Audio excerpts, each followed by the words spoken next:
morning, Brook Scholars. This is the way. Hey, we start our day. Hey, we got the knowledge. Hey, to go to college. Hey, but don't stop there. No, go anywhere. Hey, this is the way. Hey, we start our day. Hey, hey, Brook Scholars, where's the party at? Right here in these books. Hey, Brook Scholars, what time is it? It is time to motivate to you. Good morning, Brook Scholars, and welcome to Wednesday Word Study. We are going to get right into it, and we're going to go over simple predicate and simple subject, or simple subject and simple predicate. So, my friends, let's set up our slate or our papers really quickly. S, S, S, dot, P. So, what is a simple subject? And what is a simple predicate? If you said a simple subject is who or what the sentence is about, and the simple predicate is the action that's happening in the sentence. I said I gave your brain a kiss. Mwah. And when we think action, we think of verb, an action verb. Now, the little rule we've been following is finding the simple predicate first. What is the action happening in the sentence? Then you can find the simple subject, which is who or what is doing that action. Or the verb. So it could be a being verb or an action verb. In this case, we're only focusing on action verbs within a sentence when finding simple predicate. So today's sentence is: the laughing children played on the playground. The laughing children played on the playground. So ask yourself, what is the action and who or what? Or what is the verb and who or what is doing that action? The noun. G.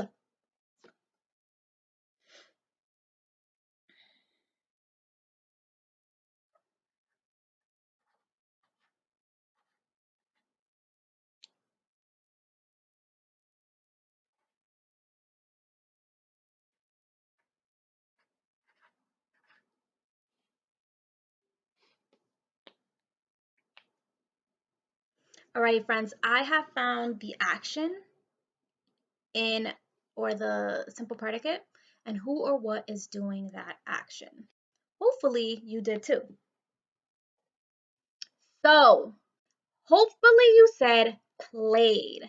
If you wrote laughing, that actually isn't the action that's happening. In this case, it came before the noun, so it's actually describing the children, so that laughing itself would be considered an adjective because it's describing the children, so laughing children.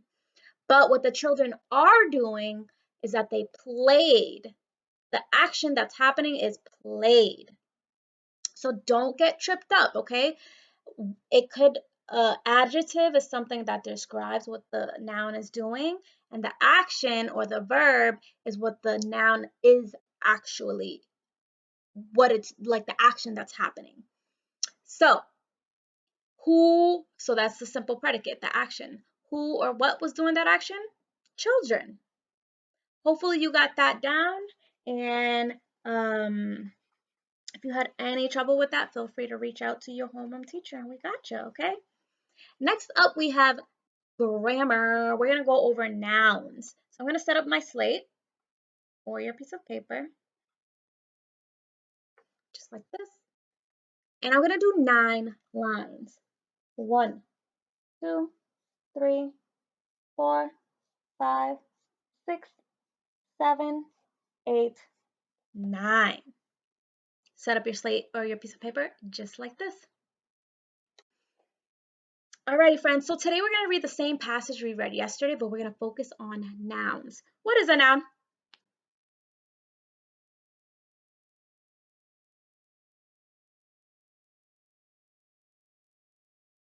If you said a person, place, thing, animal or an idea, I said, give your brain a kiss. Mwah.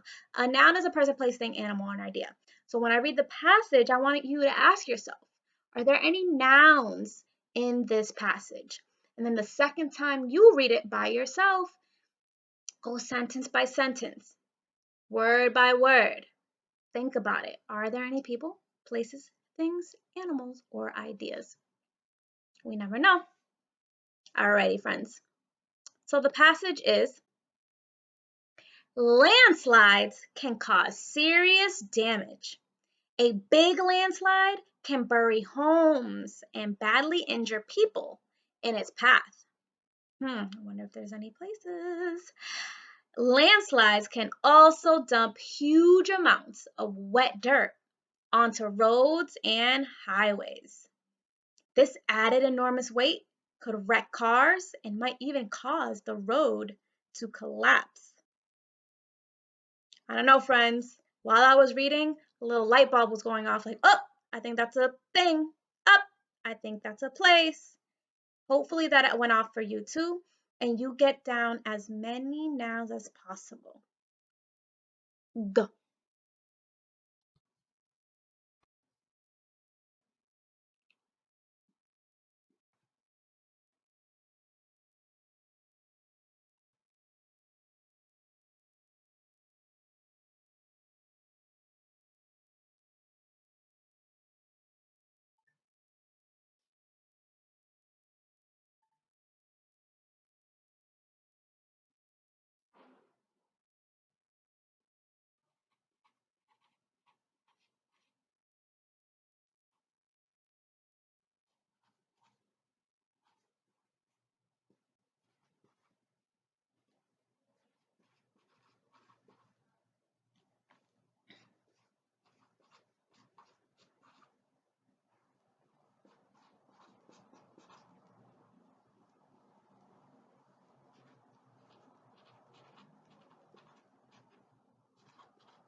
Alrighty, friends, so far I have found a bunch of nouns.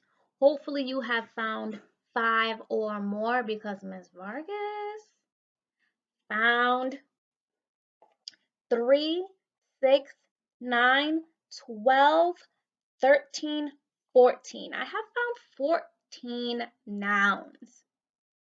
And let's go over it together, sentence by sentence. So if you found 5, 6, 7, even 8, amazing job. You found nouns. Now, if you found as many as I did, you're grammar king and queen because, whoa, those are a lot of nouns. So I'm going to go sentence by sentence. Landslides can cause serious damage. Landslides are a thing that happen. A landslide is when dirt and mud, it starts sliding down what we know to be like a super steep hill or something like that. So landslides, just like clouds, they're like a part of nature. Serious damage.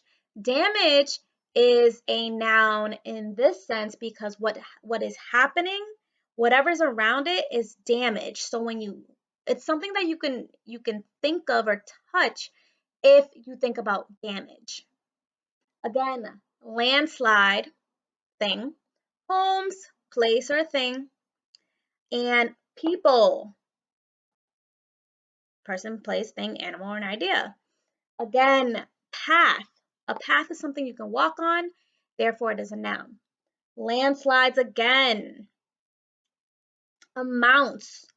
When you have an amount of something, it is definitely a noun. Dirt. Can you play in dirt? Can you touch dirt? Yes. Roads and highways. Definitely places or things. Weight is a thing. Cars. Oops, I put car. And again, road. So I found a ton of nouns.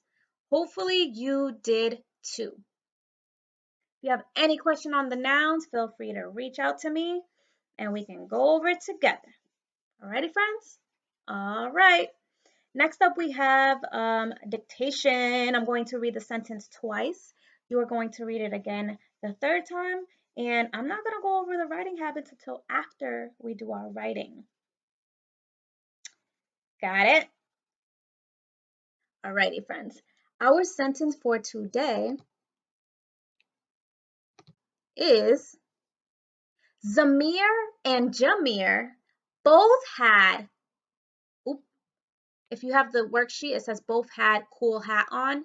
I'm going to say a cool hat on. Zamir and Jamir both had a cool hat on. Zamir and Jamir both had a cool hat on. All together, Zamir and Jamir both had a cool hat on. 9. G.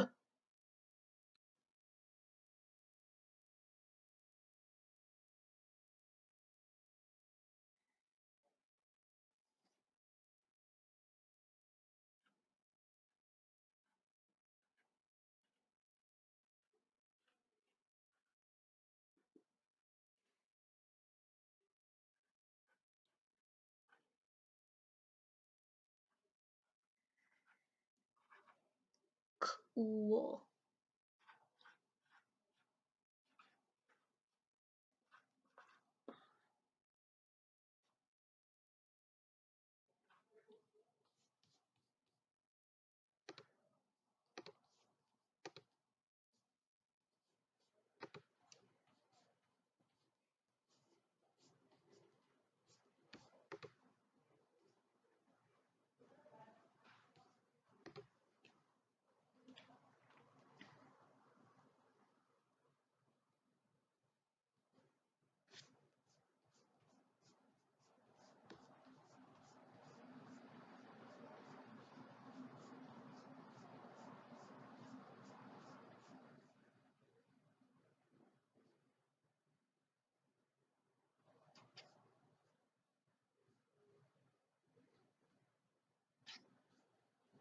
Alrighty, friends, I am done. So, hopefully you had Zamir and Jamir both had a cool hat on. Those are the 9 words that we said. So if you have all of those 9 words, that means you were listening closely. Now let's go over our writing habits. The beginning of your sentence should always be capital. So if you started with a capital J, a capital Z, Yasera, give your brain a kiss. Mwah. Now we have an exclamation point. Every sentence should end with a punctuation mark. If you ended with a period, awesome. If you actually ended with an exclamation point because you said it in an exciting voice, awesome job as well. Now let's go over each word. Zamir. Zamir. So if you spelled it Z-A-M-A-R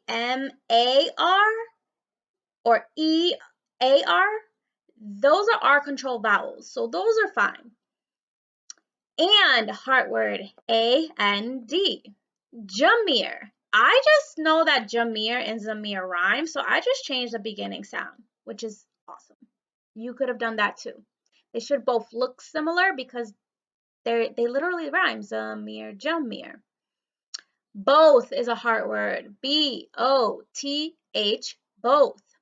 Had is a heart word. H-A-D, had. A by itself, A.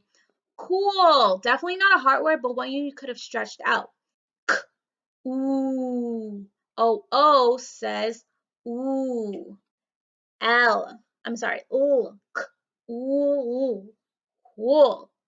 If you just wrote one C, that technically says call, not cool. So make sure you're using what you know about those chunks. Hat, at, hat. On is a heart word, O-N, on. Hopefully you did an amazing job on there. I know those names can be a little tough, but as long as you're stretching those out and it sounds right and looks right, because I had Zamir in my class, so I know how Zamir is spelled, that is okay. All right, friends, we're gonna go quickly over our exit ticket, and I do want to give a shout out to those friends who listen to the directions this time. Friends who circled the pronouns and underlined the proper nouns, amazing job. You listened to the question very carefully. Now, there were some friends, just a handful, Cameron, who still only circled pronouns. Friend and friends, because it wasn't just him. Make sure you are listening and doing the entire looking through the entire, reading the entire directions. We don't want to make those small mistakes. The directions are right there. Now we have some misconceptions that I saw were that a few friends underlined notebook as a proper noun. Why is notebook not a proper noun? Well, because a proper name is a specific name of something. Now, if you had a notebook and you named it Mr. Spirals, the notebook, then Mr. Spirals is its name, therefore it would be capitalized. However, notebook itself is just a thing. It's a common noun. It doesn't have a specific name. So again, proper nouns are things that are names, such as names of stores like Walmart, McDonald's, Walgreens, names of friends or people, Naomi, Nisa, all of these things, names of schools and colleges, Pi Manor, Fisk, all of these other great things. So proper nouns are the specific names, and also months and days of the week are proper nouns. Everything else is common. And the biggest rule you can follow is that proper nouns are usually capitalized and common nouns are lowercase. So when you look at our exit ticket, notebook was not uppercase. Alrighty, friends. So really great job listening to directions, much better than last time. And keep up the great work. We will see you tomorrow. Bye.